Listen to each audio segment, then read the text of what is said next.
आज आपण सांबवेदी पद्धतीची भेंडीची आमटी बघणार आहोत। त्यासाठी तुम्हाला साहित्य दाखवते। भेंडी घेतली आहे, भेंडी कोवळी घ्यायची आहे।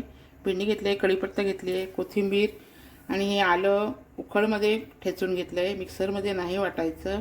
गूळ घेतला आहे, बेसन पीठ घेतलं आहे, नारळाचं दूध घेतलं आहे आणि इथे मी कोकमचं आगळ घेतली आहे। तुम्ही चिंच पण घेऊ शकता। तेल घेतलं आहे, मोहरी, जिरे, हिंग, गरम मसाला, काश्मीरी मिरची पावडर, आमचा साठवणीतला मसाला आणि हळद हे सगळं सामान। फोडणीसाठी तेल, चवीनुसार मीठ घेणार आणि हे पाणी घेणार। आता मी तुम्हाला गॅसवर दाखवते।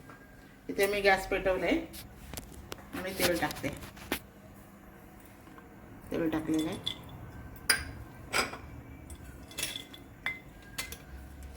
बघा कढीपत्ता टाकते,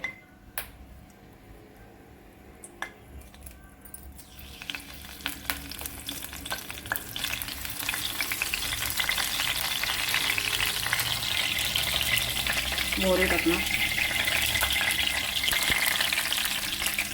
जिरं, हिंग,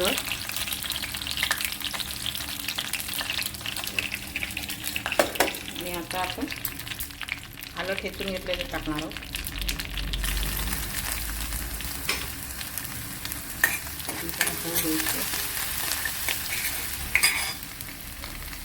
आता आपण टाकणार आहोत भेंडी,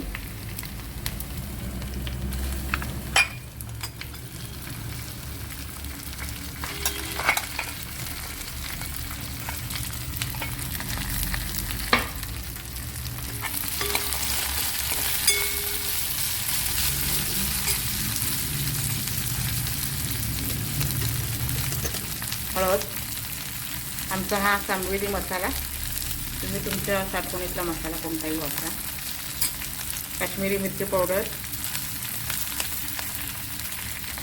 गरम मसाला मिक्स करायचं।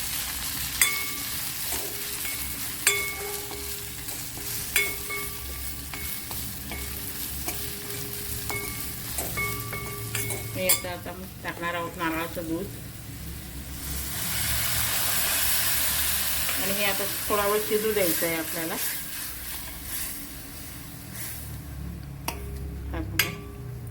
आता थोडा वेळ आपण शिजू देणार आहोत, नंतर शिजल्यानंतर तुम्हाला दाखवते। बघूया आपण 5-7 मिनिटं झालेली आहे। हे बघा भेंडी शिजलेली आहे, भेंडी कोवळीच होती। आता आपण हे कोकमचं आगळ टाकणार, बेसन पीठ 1 चमचा घेतला होता, गूळ टाकायचा आणि तुम्हाला किती पाहिजे असेल त्याप्रमाणे थोडंसं पाणी टाका। मीठ टाकणार आहोत, त्याच्या अंदाजाने मीठ टाकायचं।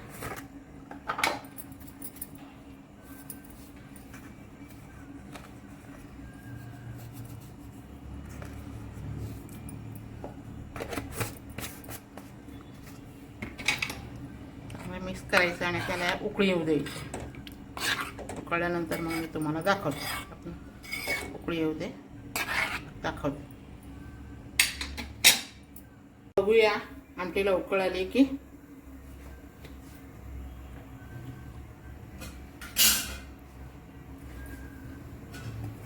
हे बघा मस्त उकळ आली। आता जर तुम्हाला जास्तीची पाहिजे असेल तर तुम्ही याच्यात पाणी टाकू शकता। मला ही पुरी झाली म्हणून मी पाणी नाही टाकणार आहे। आता तुम्हाला मी ह्याच्यामध्ये सर्व करून दाखवते।